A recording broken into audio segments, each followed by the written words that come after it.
Hello, I'm Hannah. I'm here on behalf of the Lethbridge Transparency Council, and I'm here interviewing City Council candidate Kelti Baird. So thank you, Kelti. Really appreciate you joining us. Thank you so much for having me. I'm very excited to participate. Me too. It's nice to be talking to a woman. So what, I know there's been I feel like I've been interviewing a lot of men lately. What do you think needs improvement in the processes of City Council and administration, and how would you make these improvements?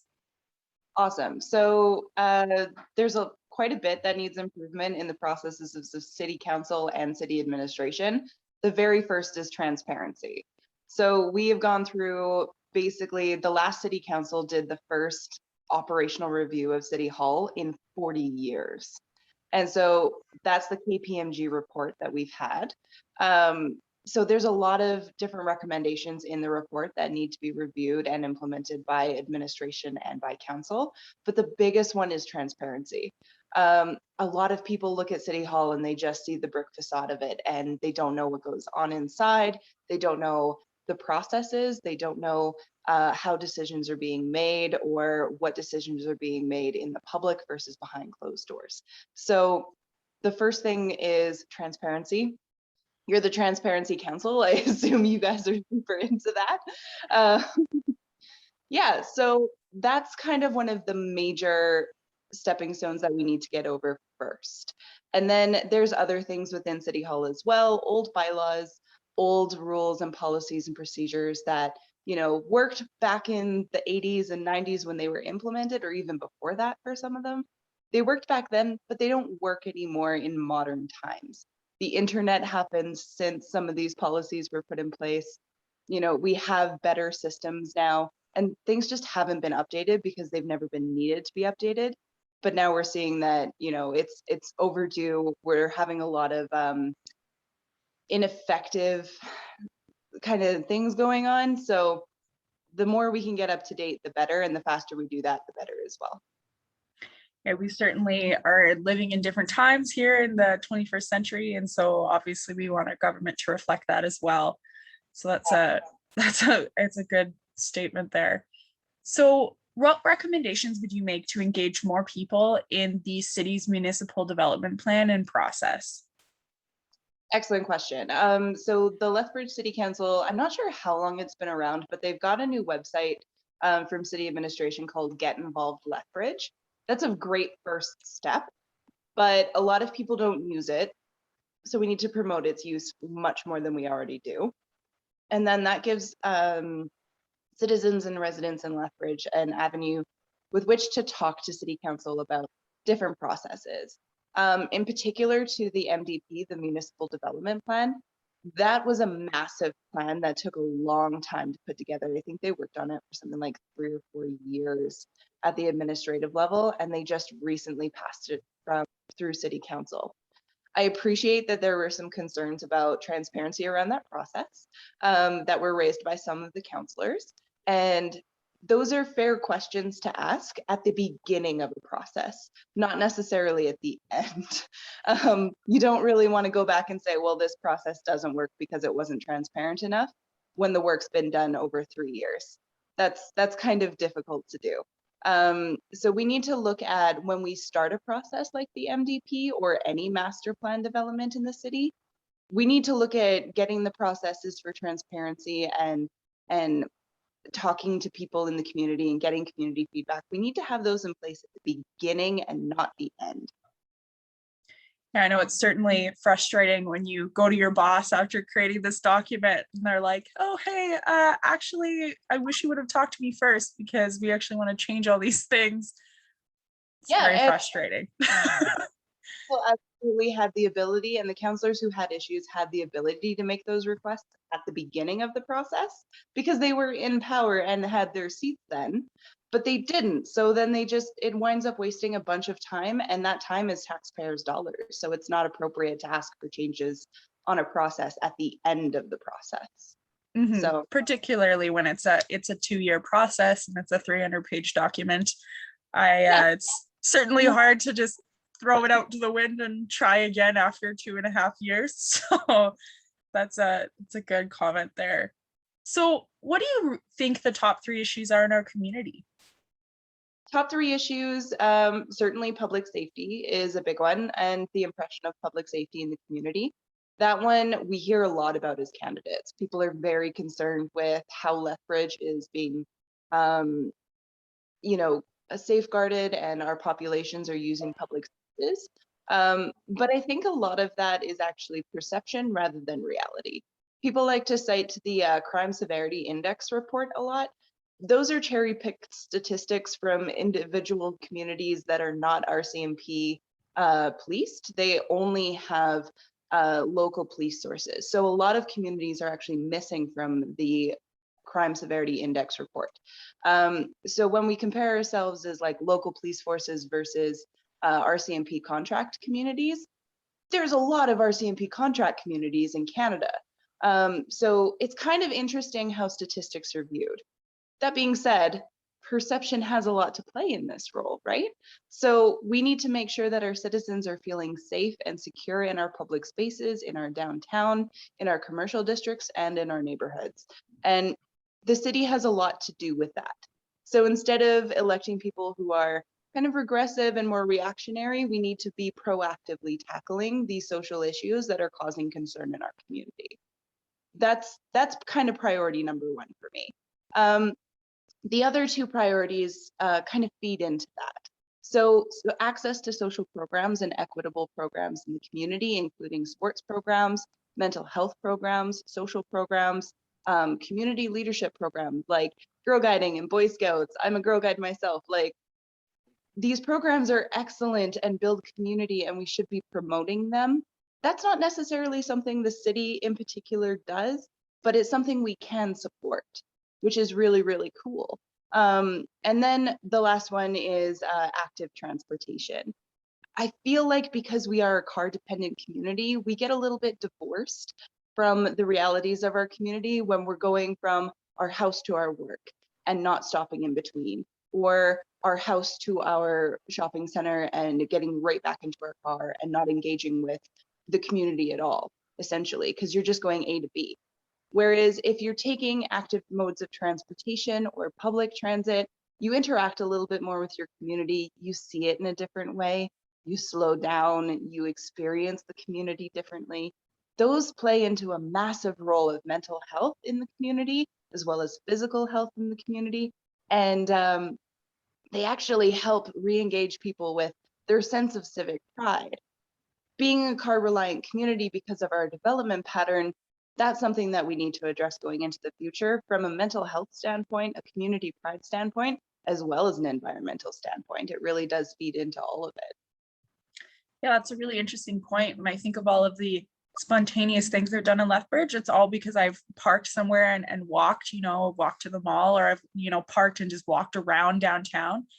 That's I've never thought about it that way, but that's true. You're more likely to go to Shakespeare in the Park if you're already around that area, walking around and doing things. That's a really interesting point. Yeah, exactly. So we're talking about downtown. I know that other businesses also are kind of concerned with what's going on with COVID and all that sort of thing. So what are you planning to do to create a good environment for businesses specifically in Lethbridge? So Lethbridge has a pretty decent business base already. We are a city of 100,000 people with a service area of over 300,000 across the southern province. All of those extra little smaller hamlets and communities kind of come into us, and we're their hub, right? So there's a lot of opportunity for really great business here. It's shocking to me that we only have one business revitalization zone. The downtown BRZ has existed since the 1980s, and no other business districts. So their boundary is literally like Scenic Drive to Stafford Drive, and First Avenue to 6th Avenue, and that's it. That's all the BRZ covers. There's businesses where my business is located in the warehouse district. There's businesses on the north side, in the deep south side, but none of these businesses have gotten together to form BIAs or business improvement areas. And that's kind of shocking to me. You look at another jurisdiction like Calgary. Calgary has 14 or 15 BIAs, and they're right next to each other and they feed off of each other. So what is a BIA? A BIA is a business improvement area, and that's where a conglomeration of businesses get together to cross-promote and promote the area that they exist in. I'm actually in the middle of forming one in the warehouse district with a number of other businesses, and we'll be working with future city council, whoever that might be, to pass a bylaw to implement a BIA in our area and introduce a tax levy. And that tax levy from those businesses is basically a membership fee that will feed right back into the community, and also gives us a seat at the table for improvements to our area. If rezoning has to happen in our area, if we want future developments to come in, or if we don't want future developments to come in, that gives us a seat at the table. That's something that I would be really interested in working with local businesses on, is let's get you guys working together and forming business improvement areas and organizations where the city can listen to a seat at the table and you guys have direct influence in what's happening in your area. Yeah, that's a really interesting suggestion. I didn't realize that Calgary had so many BRZ zones. That's a really interesting suggestion. I'm going to read more up on that after we're done our interview. It's fascinating. Yeah, it's a really cool concept. So in the most recent MDP process, what decisions did you agree with and what decisions did you disagree with? So I watched the MDP debates and the like special meetings. Like I watch sport, or like most people watch sports. I don't actually watch sports. There were definitely some really interesting things from the planners that got put into the MDP. One of the ones that I'm actually really in favor of is the lack of new development post 2020. So right now, Lethbridge has a lot of suburban neighborhoods that are being developed. And if you don't have approval for your parcel in 2020, you're not going to get approval for your new development until our current developments are far more built out than they are. And this has to do with infrastructure spending. So when we only have a partial development, say like Copperwood is only partially built out, we're putting a lot of infrastructure in and we're paying for that infrastructure. But right now, because there's no inhabitants in certain areas, we don't have property taxes to pay for that. And that means that other areas of the city, the property taxes from say London Road or downtown, they're paying for these large sprawling developments in the short term until those developments can fill out. That's not really economically sustainable. So I really enjoyed that we're going to restrict development, especially sprawling development, and refocus on density and filling out those neighborhoods that are already under construction, because it does take about 10 to 15 years to build out. There wasn't a lot in the current MDP that I actually disagreed with, interestingly.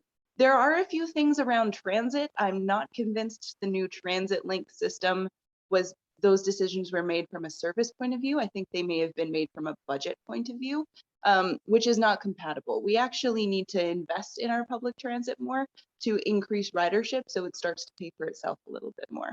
So I would like to see more investment in transit. I'm not sure that the current transit system is the best way for the city to go right now. Yeah, I think that increasing density and increasing transit kind of go hand in hand, because you'll have more people getting from place to place in a smaller area. So they certainly go well together, those two suggestions. So so that leads us into the next question, which is talking about transit. So how would you prioritize transportation in the future for Lethbridge? Yeah, so we're staring down the barrel of a climate crisis. That's a big factor for me. I was born and raised in Kelowna, BC, which is now just chronically on fire. So when I view climate crisis, I've kind of through that lens of extreme weather events and extreme events like that. And we're starting to see those extreme events have an effect here. We get the smoke from the Okanagan every summer. You know, there were days this past summer where we couldn't see across our river valley. Like, that's very intense, and the air quality is a huge factor. So when I look at transportation and how we look at transportation in the city, there are a lot of different factors. I myself am fully engaged in active transportation models. So I walk and I bike and I use transit, and my husband and I between us have one vehicle. And if he needs the vehicle that day, it's not available to me. So that's That's just how it is. And he also buses. He doesn't walk or bike. He's a little less than I am in terms of like that kind of stalwart, but he does take public transit when the vehicle isn't available to him. Maybe I need it for business or something like that. And so those are kind of my priorities, is building an interconnected network of bike paths and walking paths that get people around the city very efficiently with minimal impact on traffic. And that's really important, but also increasing ridership in transit. We need to take a hard look at our user fees on transit and say like, hey, could we install like a fare cap system or something that induces more people to use transit because it is frequent and easy to use and convenient. Yeah, and there's certainly been lots of talk around transit recently with the new the new rollout of the CityLink system. And so I think that's something that everybody in the city is kind of eager to relook at.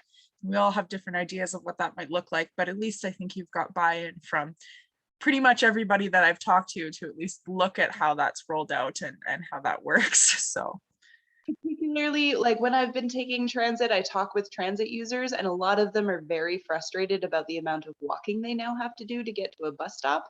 And that's just not accessible for some of our citizens who need better accessibility. And I'm very concerned about what that's going to look like in wintertime. The city is notoriously bad at clearing sidewalks and allowing for pedestrian infrastructure. So like there's a lot that needs to be relooked at with the TransLink system. I appreciate the attempt, but we need to do better for our citizens for sure.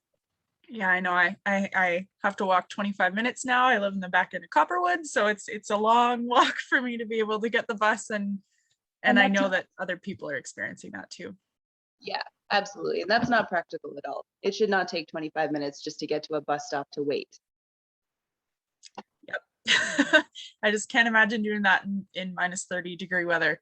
So moving on to this last section, dealing with finances. So where do you think the city should be spending more money or investing in more areas? Spending more money dealing with our social problems downtown. We have to look at our criminal drug use, our kind of all the social issues that are happening in our community. We have to look at them from a mental health perspective. I appreciate that we have an excellent police force here, but they're not trained and nor are they equipped to deal with some of the issues that they are now having to deal with. And that's not fair to them. The justice system also won't prosecute a lot of drug users for just using drugs because they know that those people are not going to get any better in jail. So we need to find a different solution. We've had about 40 years of a hard war on drugs kind of mentality. We know it's not working. The situation is getting worse. So we need to look through other methodologies. So I would actually like to see more support for organizations that deal with mental health crises and drug addiction crises in our community. I'd like to see more support for those organizations who already exist. I would also like to see social housing programs. If we get people off the streets, we no longer have the petty crime problems that we currently have, which is driving up our crime severity index rating. It kind of affects all things that we want to affect just by, say, getting these people off the streets and into safe, supportive housing where they, have relationships with people and then they work towards sobriety and they work towards recovery. Those are the social programs that I'm really interested in investing in.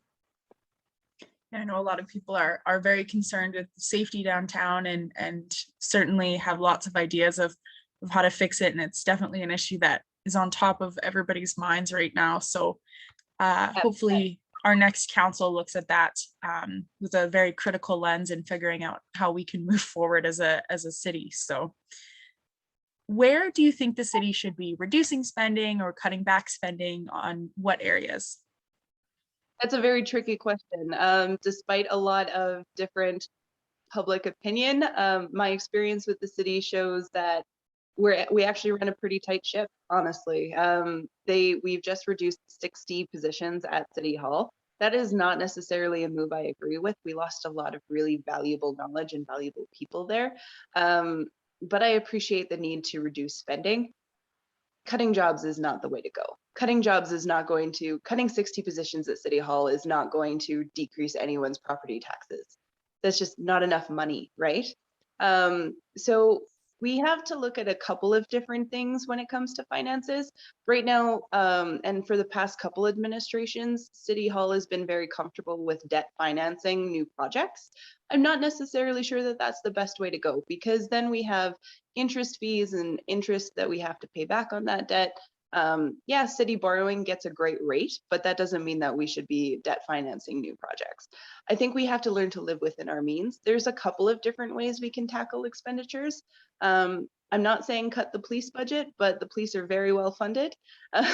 So it's a bit of a, there's places that we can cut into and lean, like have some lean times and still maintain quality of service, which is fine. Actually, I think like the biggest efficiencies to be made at City Hall are really digging into the policies that are complicating processes. And if we can reduce complications of processes, it takes less time to get something through. And that means like a business can open quicker. We can reduce roadblocks and red tape. That is absolutely intrinsic to creating, you know, a robust local economy. So if we can actually work with the community to not necessarily make cuts, or not really severe ones, but we can cut in processes, and that will help streamline things so we actually grow our tax base faster, and that will help us look after our expenditures. Yeah, I know we have a pretty big problem with red tape in Alberta, and that's something that everybody needs to be looking at, I think, across the board and in all aspects of business and government. So that's certainly makes a big difference there. A lot of that simply comes from getting with the times. It's the 21st century. There are new models for doing things. Let's explore some new stuff instead of just relying on old and tired ways of doing things. Absolutely. So what criteria do you recommend the city examine prior to approving capital projects? Ooh, return on investment is a huge one. So an example that I can use right away is the Performing Arts Center. The Lethbridge citizens have been asking for a Performing Arts Center, like a proper one, for over 20 years now. So it's time to take a good look at the return on investment. If built properly and utilized properly, the Performing Arts Center will easily pay for itself in attracting local shows or attracting traveling shows and people coming into the community to see those and spend money in the community, and even just our own community members engaging with the community more. When you go out to see, say, a Broadway show up in Calgary, you're going out for dinner, you're going to the show, you might go for drinks afterwards. All of that feeds back into the local economy, and all of that helps pay for these massive projects that you know, people might not think are our needs right now, and maybe they're not. We are coming out of COVID, so budgeting is going to be particularly interesting in the next 4 years. But those kind of projects, those are a great measure of how the community is doing, and they also attract people to our community. So if you have these wonderful public amenities, and we have wonderful public amenities in Lethbridge, people are more likely to move here, which is good. Yeah, absolutely. I know arts and culture and amenities are certainly big draws for people when they look at moving to a city. And so then that's an important factor to consider as well. So our last question is just looking at the capital improvement plan for the next 4 years or even long term. What expenses are you most in favor of, and what expenses are you not as in favor of or don't support? That's a great question. I'm a little bit waffly on a third bridge. I don't know that that is an expenditure we need right now. I'm also not sure if the placement of it is optimal, and just the funding models. So it's important when considering capital improvement projects to also look at alternate sources of funding. So the Lethbridge taxpayer is not necessarily the only contributor to the build, right? So something like CASA, the city of Lethbridge only paid $250,000 for that entire facility. The rest of it was from government funds from provincial and federal governments. So those are funding models that we can also leverage. And I appreciate those government funds are also taxpayer dollars, but it's spread out over the entirety of Canada. So it works out for Lethbridge very well. the third bridge might not be eligible for provincial or federal funding because of its location. So maybe we take a look at a different location for a third crossing and see if that becomes eligible for other funding resources. There are lots of projects on the table that will need to be done. We're still in negotiations with the province on the Highway 3 bridge, which is overdue for severe maintenance and improvements. But that was cut by the province early in 2019, 2020. So we need to work with provinces and that kind of thing. One of the major capital improvements that we should be taking a hard look at is social housing. It's not something that the city normally invests in. It's certainly not done here before, but it will go a long way to solving a lot of the problems that people have in our community already. So that's something I'm more interested in than, say, a third river crossing. Is let's tackle the problems that we've currently got. And I know certainly everybody will have a chance to have their say on election day about the third bridge. That is a ballot question that you will get to share. So whether you are for or against, if you vote, you will get a chance to have your say. And I know whatever council it is will be looking very closely at what the result of those questions are as well, and how that guides long-term decision making. So.